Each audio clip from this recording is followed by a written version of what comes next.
Avant de refermer ce journal, notre page culture nous emmène ce soir dans le monde de l'édition.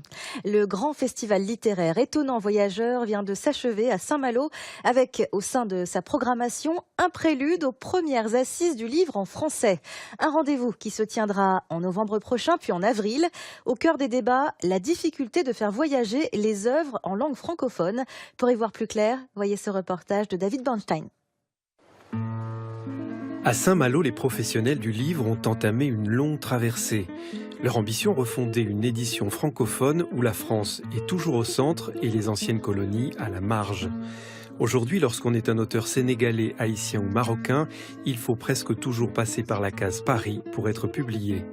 J'ai besoin que la francophonie soit un espace de solidarité, mais ce n'est pas ce qu'on vit. Quand on parle de francophonie, traditionnellement, c'est Paris, c'est même pas la France, c'est Paris et les autres communautés. C'est le centre. La seule condition que cette francophonie existe, c'est si on peut briser le centre. Il n'est pas rare qu'un livre publié en France soit vendu 2 fois plus cher hors de la métropole.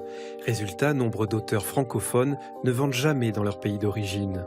Ces assises vont permettre d'identifier les problématiques qui doivent être résolues entre les éditeurs français et les partenaires locaux. Il y en a beaucoup, il y a beaucoup d'incompréhension, il y a beaucoup d'histoires, quelquefois un peu chargées.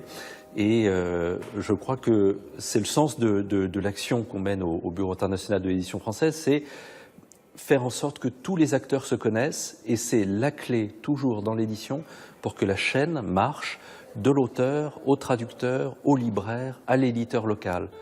Dans un système très asymétrique, éditeurs français et francophones travaillent rarement ensemble, malgré des exceptions.